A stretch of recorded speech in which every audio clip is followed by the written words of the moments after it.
Queridos amigos, estamos para a TV A Caminho da Luz. Estamos com um programa especial em comemoração aos 10 anos da criação da TV A Caminho da Luz.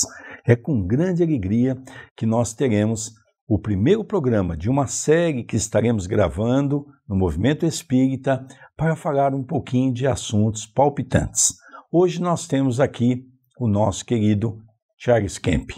Ele é presidente da Federação Espírita da França e ex-secretário do CEI, Conselho Espírita Internacional. Tudo bem com você, Charles? Bom dia, Sérgio, tudo bem? Agradeço pela oportunidade e também aos auditores para essa oportunidade.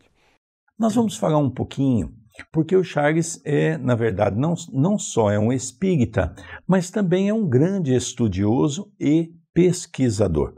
Tem pesquisado muitas coisas e também auxiliado muitos pesquisadores a encontrar fatos novos, com novos documentos que estão surgindo sobre a vida de Allan Kardec. Tem encontrado muita coisa, né, Charles? Realmente, esses últimos anos se encontrou muitas coisas novas e inéditas. Primeiro, porque com a digitalização dos arquivos, né, do Estado Civil ou até de outros arquivos, e a colocação disso online, facilitou muito as pesquisas, né? Os pioneiros que fizeram biografias uns 20, 30 anos atrás, passa que nem o Zeus Van Tuyl e o Francisco Thyssen, né, por exemplo, sobre Kardec, passaram mês, né, olhando os papéis um por um, os livros um por um, até encontrarem alguma coisa. Hoje a gente tem pela internet coisas já indexadas, né, que pode fazer pesquisas, diretamente online a gente encontra muito mais facilmente esses elementos. E segundo, porque provavelmente a espiritualidade determinou agora, né, que o tempo chegou para que alguns desses documentos voltam à toa, né, e uns 10 anos atrás, na França, encontramos já um primeiro lote de documentos originais de Kardec, né, cartas e diplomas e coisas assim. E nesse último ano, ou nesses últimos 2 anos, se encontrou muito mais coisa. Aqui no Brasil, por exemplo, voltou também aquele famoso acervo tão falado, né, do Canuto Abreu, graças a um trabalho que está sendo feito agora pela CEDOR, né, e onde esses documentos também voltam, e ao mesmo tempo se encontrou também na França mais um outro lote grande de documentos novos. Então hoje é como se fosse uma espécie de um quebra-cabeça, né? A gente tem elementos aqui, elementos aqui, elementos aqui, e aos pouquinhos vamos juntando tudo isso para que realmente a gente tenha uma visão boa e integral, né, e objetiva, né, baseado em fatos da verdade, de que aconteceu realmente com Rivai e alguns elementos também no período já de Kardec, né, depois de 1857. É interessante, Charles. Nós aqui no Brasil tivemos algumas biografias, principalmente a do Van Tuyl, da Federação. Também nós tivemos a do próprio Canuto Abreu, que escreveu alguma coisa sobre Allan Kardec. E há uma coisa muito interessante que os documentos atuais estão mostrando que essas biografias precisam ser revisadas. Alguma coisa, não que tenha sido adulterado, mas foi mal compreendido e agora os documentos estão mostrando que precisa ser feito uma variação. É isso mesmo? É isso mesmo. O primeiro biógrafo de Kardec, depois daquela pequena biografia que foi publicada na Revue Espírita depois da desencarnação dele, foi a do Henri Sauce, né, que saiu no início do século XX. Você vê, né, no início do século XX já fazia 40 anos, né, que o codificador tinha desencarnado. Então, na época, ele ainda foi entrevistando algumas pessoas que conheceram pessoalmente Kardec, né, porque ele mesmo não foi, ele foi contemporâneo de Kardec, mas muito jovem, e ele não conheceu Kardec diretamente. Então ele levantou alguns elementos, inclusive na época, né, com o filho do Pierre Gaëtan Lemarie, que foi o Paul Lemarie, que ele compilou e fez essa biografia. Mas, como eu disse também, na época os meios de pesquisa ainda eram mais difíceis, né? Então ele realmente fez com o que pôde E algumas das afirmações dele, hoje, se tem, e já na época do Thyssen, se tem dúvidas. Por exemplo, Kardec, se ele foi médico, aparentemente não, porque já se procurou muito e nunca se achou em que universidade, que ano, não se achou o diploma que ele tenha tido uma formação de médico. E foi magnetizador, não é? Ele também frequentou o magnetismo. Nisso, pelo meu conhecimento, também nunca se viu alguma coisa do Rivai em algum livro ou revista sobre magnetismo, embora hoje a gente encontrou alguns elementos nessas famosas cartas, né, que apareceram, onde ele consultava sonâmbulas, né, que chamava na época, né, e que na realidade já era uma forma de mediunidade, né, da psicometria que a gente chama hoje, né? Mas realmente várias das afirmações do SOS precisam ser revistas, já foram revistas pelo Van Tuy e o Francisco Thyssen, mas mesmo nessas biografias tem muita coisa para revisar. Por exemplo, o fato que o pai dele desapareceu, né, ou abandonou a família, que hoje a gente não sabe direito, né, que todo dia se descobre alguma coisa nova sobre isso. Aos 3, 4 anos ele era órfão não, né, mas o pai desapareceu, sem notícia, né. Que morrer é uma coisa, desaparecer a gente nunca sabe se volta, se não volta, né, isso é uma situação bem mais difícil. E isso não consta em nenhuma biografia, embora quando a gente olha, por exemplo, as atas do Congresso Internacional de Paris em 1889, tem lá uma fala do Alexandre Delanne, né, que conheceu muito bem Kardec, que passou vários fins de semana lá com ele na Vila Ségur, e ele já dizia claramente que desde pequenininho ele não tinha mais o pai na educação. Então isso não consta nem na biografia do SOS, nem na biografia do Van Tuy. São elementos novos que a gente precisa realmente colocar agora nas novas biografias, né, para mostrar realmente e tentar entender o que foi que aconteceu. E a própria biografia também de Canuto Abreu, que já está há muitos anos entre nós, tem algumas coisas também que precisam ser revisadas, não é isso? Correto. A biografia do Canuto, ele teve esses documentos, teve muitos elementos, né?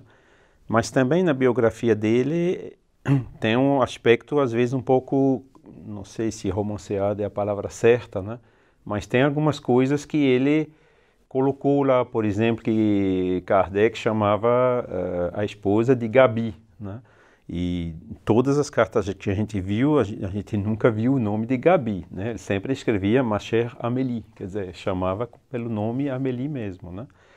E outras coisas tem outras coisas assim na biografia do Canuto, por exemplo, quando ele fala dos médiums, né? Daquelas jovens irmãs Baudin que ajudaram Kardec no início, na redação como médium, né? Foram 2 irmãs, não é? 2 irmãs na redação do livro dos Espíritos.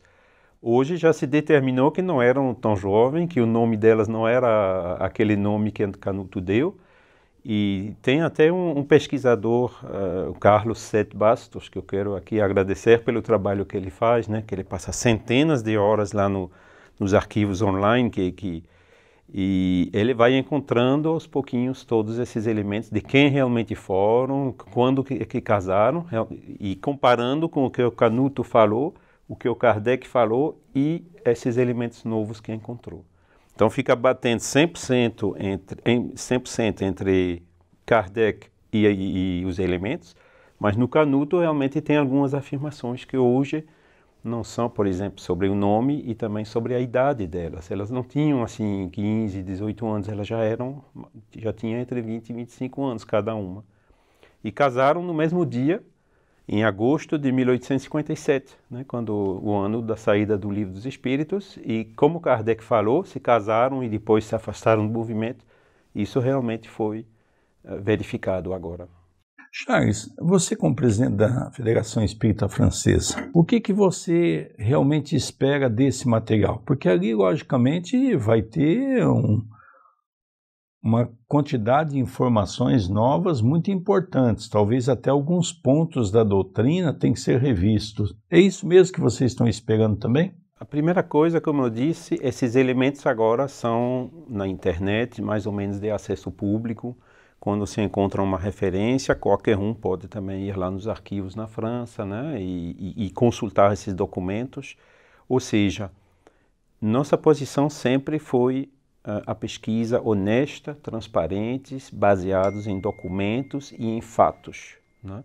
E essa pesquisa, isso é inevitável. Por quê? Porque nós vemos hoje, por exemplo, tem alguns pesquisadores na França que são católicos e que estão fazendo pesquisa sobre Rivail.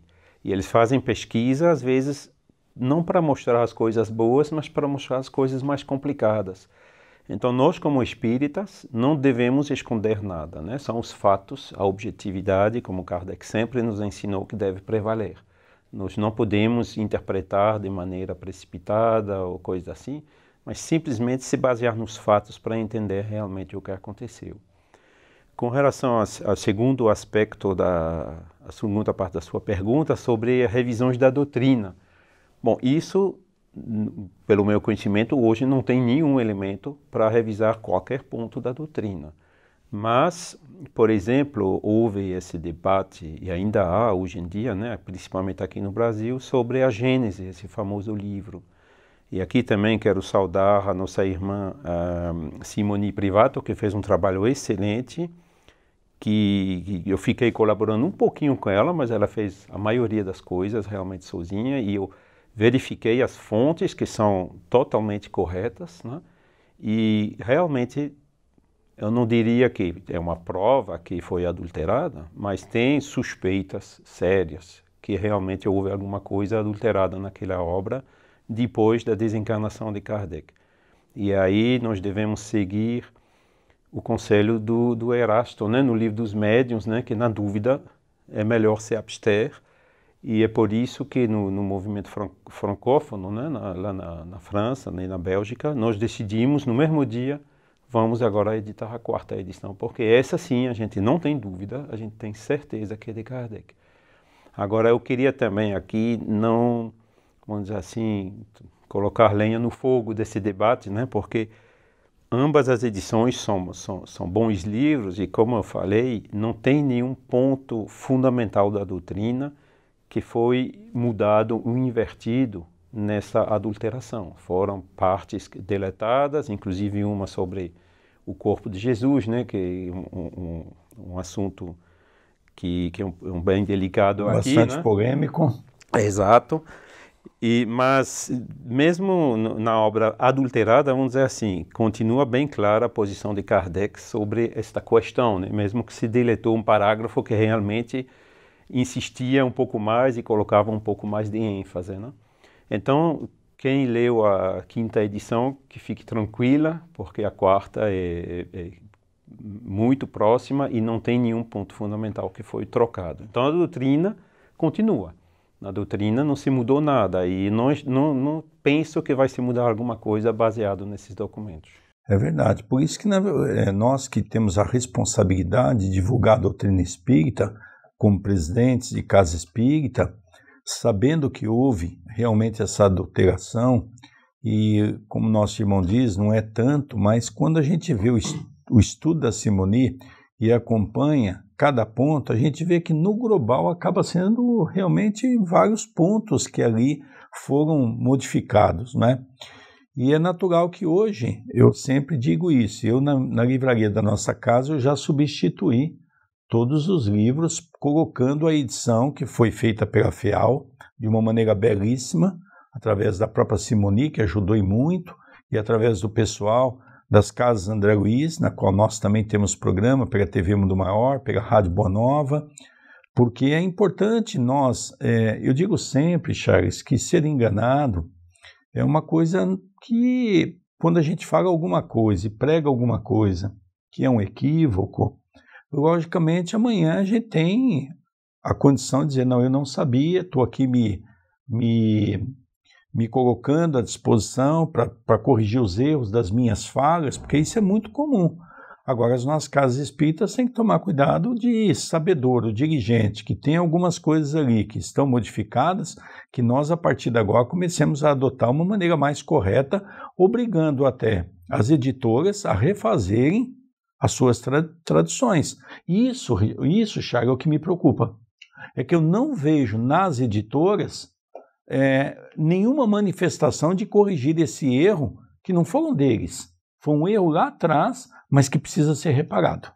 Porque tem um aspecto até jurídico e legal nessa questão, né? Porque existe uma Convenção de Berna, né? que foi assinada e adotada por muitos países, inclusive o Brasil, algumas décadas atrás, e que diz claramente que não se pode mudar o conteúdo de uma obra, de um autor, sem o aval, sem a aprovação desse autor. Porque senão qualquer um viria pegar um livro de Kardec, mexe, colocar suas próprias ideias e continua dizendo que é Kardec. Então isso é proibido por lei, não pode, né? Então, enquanto a gente não sabia, tudo bem, né? Você não sabe, você faz, já faz 150 anos que essa obra foi publicada assim, como quinta edição, um pouco menos, né? Porque ela só saiu em 1872. Mas hoje que a gente sabe, hoje que tem dúvidas legítimas, já é diferente. Porque sabendo do risco e da dúvida, né, continuar editando esta quinta edição, realmente a gente corre o risco sério, né, de cometer uma violação do direito moral do próprio codificador. Então isso é um risco. Conversamos também com o nosso irmão Gustavo Martínez, né, presidente da Confederação Espírita Argentina, e realmente a decisão foi imediata em todos, né? A Confederação Argentina mudou no mesmo dia, né? Traduziu, começou o trabalho para editar a quarta edição em espanhol naquele país. E nós na França fizemos a mesma coisa, e eu sei que também muitas instituições aqui no Brasil também fizeram a mesma coisa, em nome desse famoso princípio de precaução, né? De não tomar o risco de violentar uma lei, prejudicando o próprio codificador. Exatamente, porque eu, quando li o livro da Simonia, acompanhei todo aquele trabalho, depois vimos todas as alterações que foram feitas, que realmente está da quarta para a quinta, não é? Isso qualquer pessoa que tirar um volume na Biblioteca da França vai poder constatar que houve realmente essas adulterações. Agora, realmente me preocupa, Charles, eu volto a dizer isso. Acho que vocês, e principalmente você, como presidente da Federação Espírita da França, está de parabéns. Os nossos irmãos da Argentina estão de parabéns. E realmente me preocupa muito, pessoal do Brasil, nós não vemos essa movimentação. Não vi nenhuma nota de nenhuma dessas, poderíamos dizer, de nenhuma dessas distribuidoras, e não só distribuidora, mas são as produtoras que fazem todo esse material, em se manifestar sobre isso. Isso é preocupante realmente, não é? Charles, nós vamos já encerrando esse nosso programa. Logicamente vamos fazer uma série de programas com você, para a gente também ver um pouco essa parte, né? Então eu gostaria que você falasse um pouquinho desse momento que você está vindo aqui para o Brasil. Você está recebendo uma comenda, que é a comenda Chico Xavier, um homem chamado amor, e eu gostaria que você falasse um pouquinho qual a importância dessa lembrança diante de uma sociedade, diante de um poder público. Realmente o Chico Xavier, sem dúvida nenhuma, foi o melhor exemplo, né, de médium, seguindo esses preceitos, né, que Kardec expôs na codificação, e principalmente no Livro dos Médiuns, e que ele colocou em prática do início até o fim, né, principalmente essa humildade e essa dedicação, esse desinteresse pessoal e material absoluto, né, apesar dessas múltiplas tentações, né, que ele deve ter sofrido, das pressões e tudo durante a vida dele, inclusive no início com a própria família, né, ele sempre soube resistir e manter essa linha. E hoje a gente vê o resultado, né? Não é por acaso que ele foi considerado um maior médium do século XX, inclusive o maior brasileiro de todos os tempos, né? Numa votação popular, não só no meio espírita, mas a nível da sociedade em geral. Então, isso é uma coisa que está sendo comentada também fora do Brasil. Na França, hoje, várias mídias, né, que vêm se interessando no assunto, realmente elas veem que o francês mais conhecido aqui no Brasil não é Alain Prost, não é Napoleão, coisa assim, é Kardec, Allan Kardec mesmo, né, que na França é muito menos conhecido. E eles procuram entender o que foi que houve, citando justamente esse exemplo do Chico Xavier, desse comportamento exemplar, de todas essas obras assistenciais que existem aqui com ele, né, mas também no país todo, né, que foram feitas e inspiradas por Allan Kardec, né, como ontem, né, e eu tive essa oportunidade de ver lá em Sacramento aquele colégio Allan Kardec, aquele prédio lindo, né? E isso para nós da França é uma coisa emocionante, de ver como essa doutrina consoladora, né, que Kardec nos legou, ela foi depois desenvolvida, ilustrada, complementada, né, por essas obras todas, em particular a série André Luiz, Emmanuel e essa obra do Chico, mas não tem só o Chico, claro que tem outros médiuns que também desenvolveram isso muito aqui no Brasil. E para nós sempre é emocionante, né, de ver que realmente o que pegou aqui é esse aspecto consolador, né, esse aspecto da fé raciocinada, esses aspectos fundamentais dessa filosofia, tão bem aceita aqui nesse país por pessoas que já se consegue contar em dezenas de milhões, né, que é uma coisa expressiva, extremamente expressiva. Mas como você disse, também estou indo à Bolívia, né? E na América Latina toda tem um desenvolvimento grande. A gente falou da Argentina, mas também tem Colômbia, tem Uruguai, tem vários países onde a doutrina realmente progride muito. E é nesse próximo fim de semana que terei um pouco a oportunidade de ver melhor, né? De pegar a temperatura hoje, mas tudo que eu já vi sobre a América Latina em geral é que realmente tem um crescimento muito forte do espiritismo em geral. Nós estamos então no encerramento desse, vamos chamar de primeiro programa, porque vai ser uma série de programas gravados com o nosso irmão Charles Kemp, e nós então vamos aproveitar e falar um pouquinho do movimento espírita da França, falar um pouquinho das descobertas, como tratamos no programa de hoje. Mas como esse primeiro programa está se encerrando, Charles, queria que você despedisse do nosso telespectador. Eu realmente agradeço muito essa oportunidade, feliz de estar aqui no Brasil, país onde essa sementinha cresceu tanto, né? E também de ter conhecido agora pessoalmente, né, presencialmente, Uberaba, aqueles locais do nosso querido Chico, né? E também em Sacramento, os locais do nosso querido Eurípides Barçanufo, e mais uma vez mostrando como esses irmãos, eles seguiram, amaram, né, essa filosofia, essa doutrina codificada por Allan Kardec. Queridos amigos, nós vamos encerrando então esse primeiro programa. Vai ser uma série de 3 programas com o nosso irmão Charles Kemp, presidente atual da Federação Espírita da França, também ex-secretário do SEI, Conselho Espírita Internacional. Querido amigo, nós então retornaremos em breve com o próximo programa. Eu tenho a certeza que você vai gostar desse trabalho maravilhoso de 10 anos da TV A Caminho da Luz. Um beijo no seu coração.